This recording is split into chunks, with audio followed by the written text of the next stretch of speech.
Hey everyone, welcome back. And first of all, congratulations on completing your first section on basics of Java. So you have finally completed your basic concepts on Java. And from this section onwards, let's try to do and solve some questions. So in this section, we'll be spending some time in solving some questions. So I have some great questions for you, and you can already see the list of some questions on my screen. So as I understand that you are new to Java and I don't want you to get demotivated. So I decided to help you in this particular section in solving some questions, and I'll be solving some questions for you, okay, on the IntelliJ. But you have to do all the questions on the Codedamn playground itself, and you have to basically pass all the test cases. Now I won't be solving all the questions for you. I'll be just solving like some of the random questions from it, and I'll be explaining you some of the questions beforehand. So try your level best and try to do all the questions. There is no hurry. Basically take your time, understand the question and try to solve the questions. Okay, so let's start with our first question, that is basically check if the given number is even or odd. Basically you have to write a Java program where you will be given a number as an input from the scanner class, okay, and you have to tell if that number is even or odd. So as a human being, apart from programming or any coding, what comes to your mind? Like if I give you this problem, how will you solve this? So what's first thing that will come to your mind is basically if that number is in the 2's table, right? If it is divisible by 2, then yes, that number is an even number. And if it is not divisible by 2, basically that is an odd number. So similarly, what you have to do to solve any equation, first try to, make the logic in your mind and then just code it. So things will be really easy. Don't just stress out on the first move that, hey, how to solve this question. Okay. So first try to solve that question on a pen and a paper or maybe in your brain and as a human, and then just code the logic that you thought. So let's try to solve this first question, the even and odd question. Okay. So I have my IntelliJ Idea open and this is really easy, right? So what you need to do is, first of all, let's make a scanner object here. So I'll say scanner equals to new scanner and system.in. Okay. So first of all, let's take an input. So I'll say integer x equals to scanner dot next int, right? So at this point, I have taken the input from the user. Now I just need to check that if this x is an even or odd. So basically, how do you check? I need to check if this x is completely divisible by 2 or not. Okay. So how will you do this? Okay. So in this particular question, I'll be introducing you to one more operator that is known as modulus operator. Okay. So basically here is an operator, basically percentage. And we call this operator as modulo operator. Okay. So what this operator do is basically it divides the two number, okay, and returns you the remainder. Okay, let's understand how.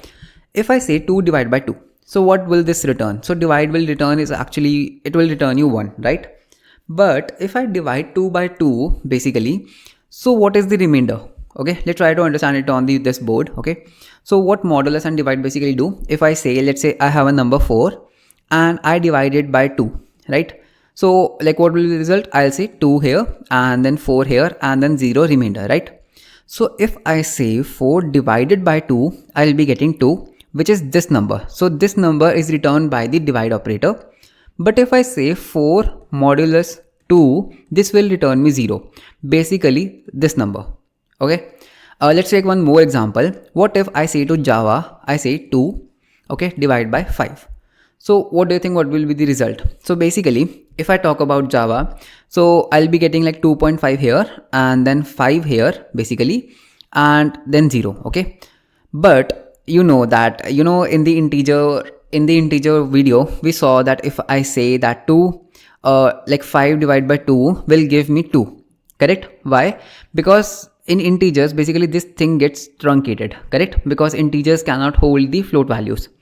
So if in the Java terms, if I divide 5, if I basically divide 5 by 2, I'll be getting 2 here, 4 here, and I'll be getting 1. So basically what will happen is, if I say 5 divided by 2, this will return me 2, which is this. And if I say 5 divided by modulus, basically this is percentage 2, this will be returning me 1. Okay. So I hope that you have already seen a pattern that how we can detect a number is basically even or odd. So what I can do, okay, back to our code. So what I'll do, I'll basically say if, okay, if condition, if I basically divide the x by 2 and get the remainder. So I'll say x modulus 2, and if the remainder comes to be 0, I can say that this number is even, correct? So I'll say even. Else, if this condition is not true, so I'll say that it's an odd number, right? And that's it. This was your program to check if the given number is even or odd. So let's try to run this program. Okay, so I'll run this program. So let's first try with a number, let's say 6. Okay, so if I say 6, I'm getting even, which is correct. Now if I run this again and I say 7, so I get odd, which is again correct. Let's try 13. Okay, so I'm getting odd. And let's try another number, let's say 18, I get even. So like that's how you can detect a number is even or odd. Basically divide it by 2 and get the remainder, and if the remainder is 0, that means it's completely divisible. I'll be saying that it's an even number. Else, if I'm getting any remainder that is not 0, that means it's an odd number. Now the next question is print first 100 even numbers. Now this one is for you. Basically, if I give you a hint, basically this is a combination of loops and the if else that we just did. Okay, so you have to just implement loop on this particular program and you can easily solve this question. Okay, so I'm skipping this question. Now let's move to the next question, that is guess the game. Okay, so basically what is this? Okay, so this is a very common project or a very common program that you get. Basically what you have to do is first of all you have to generate a random number. Okay, any random number, and you have to ask the user to guess a number, and just ask the user again and again and again until and unless he guesses what number it can be. Okay, I know it doesn't make sense at all, but okay, this program is good to understand loops. So what I can do, I can say scanner equals to new scanner and system.n. correct? Now let's generate a random number. Now how to generate a random number? Basically I can say random number. So in order to generate a random number, what we can do is we can use the math package, math class, okay, which is built right into the Java. So I can say math.random. Okay, now what this random do? Basically this random generates a number between 0 and 1. Like it can be 0, it can be 0.5, 0.7, 1, like any number between 0 and 7. Okay, but obviously I want an integer. Basically let's say I want a number between 1 and 10.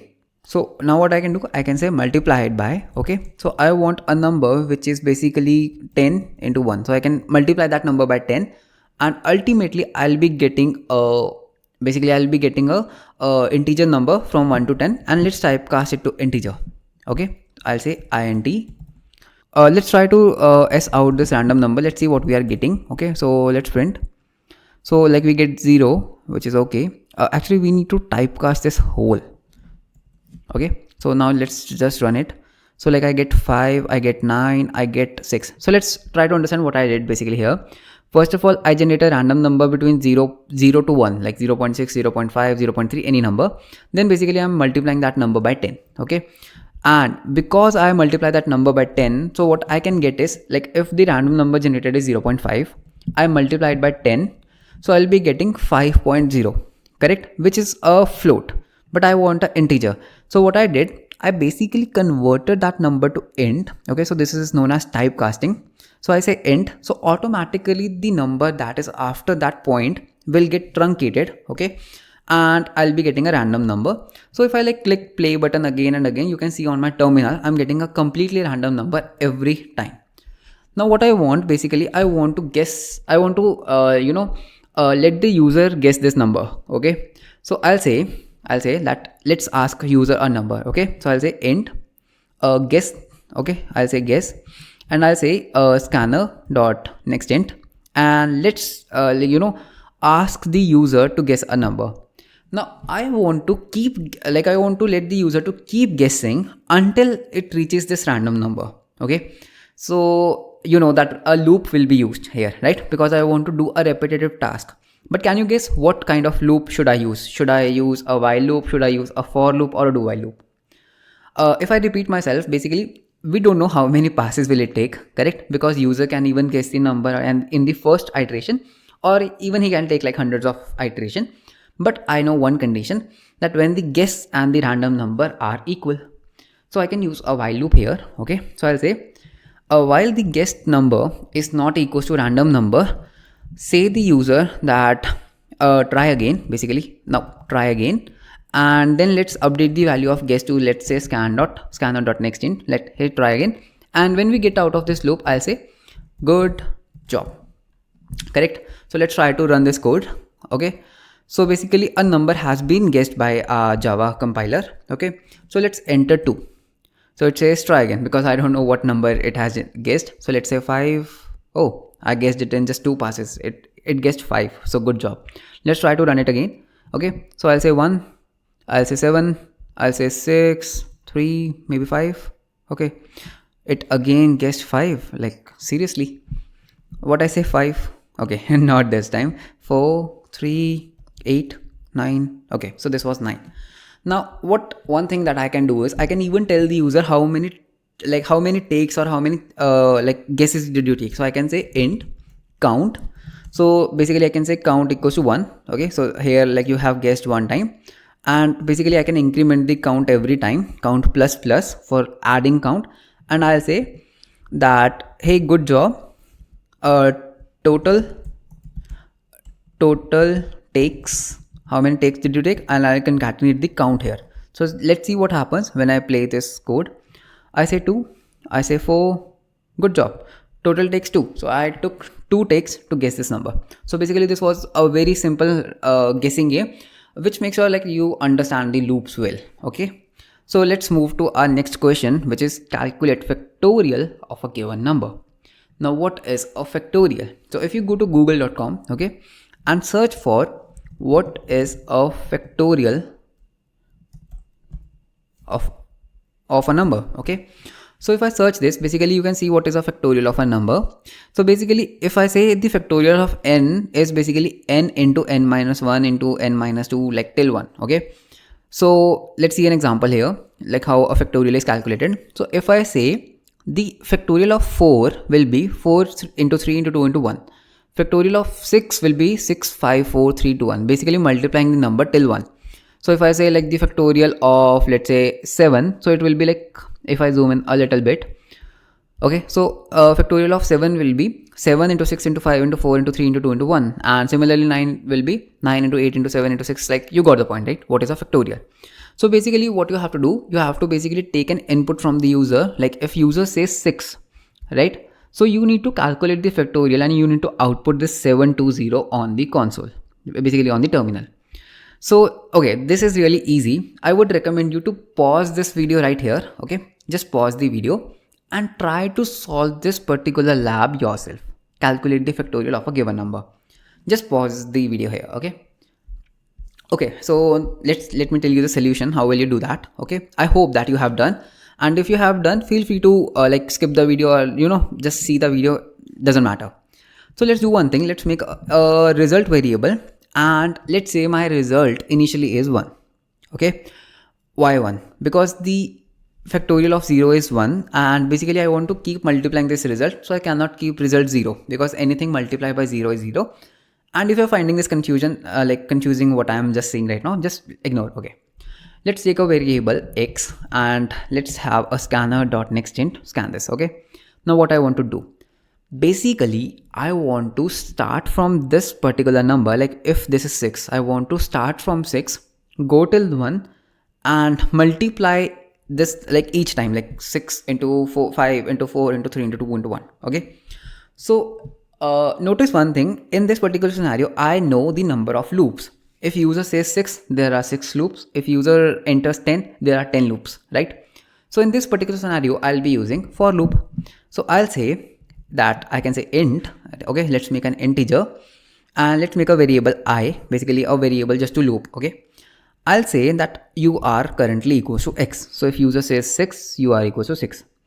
Now, like you go till just keep on moving until I is greater than or equals to 1. Okay, so like at the first time it will be 6, next time I want it 5, 4, 3, 2, 1, and the moment it becomes less than 1, I want to stop. And finally what I can do, I can say I minus minus. Okay, not plus plus this time, because we are decrementing the value. I minus minus means basically subtracting 1 every time from the I.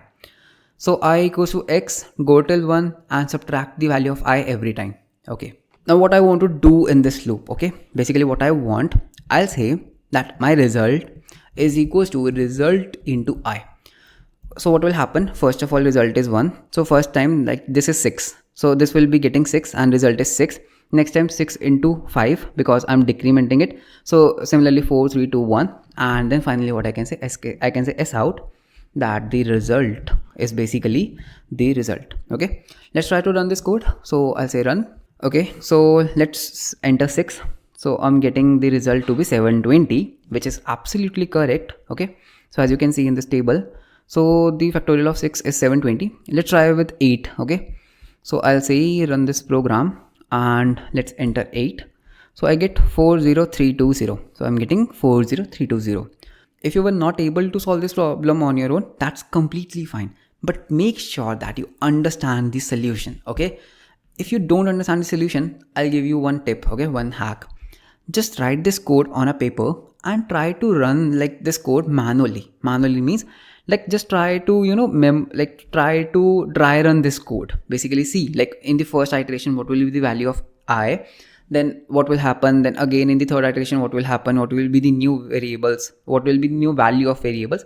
So just dry run this code and you'll see that you understand things better when you dry run them. So this was the factorial, okay, a factorial of a number. Now I leave this particular program as a homework for you. Okay, so this is a medium level program, like this is not a hard or this is not easy. So just Google it once. What is a Fibonacci series? Okay, just Google it. Just research what is Fibonacci. Try to implement this code and see if you can solve the Fibonacci series on your own. Okay, and similarly for this one, check if a number is palindrome or not. Basically, what is a palindrome number? If I say a number like 1 to 1, so if I read this number from left to right, I get 1 to 1. If I read this number from like right to left, I again get 1 to 1. So this number is a palindrome, basically yes. But if I say like 1, 2, 3, so basically this is like 1, 2, 3 from left to right, but 3 to 1 from here. So this number is not a palindrome. So what you have to do, you have to basically take an input from the user, okay, and you have to check if this number is palindrome or not. So if this number is palindrome, say yes. If this number is not palindrome, say no.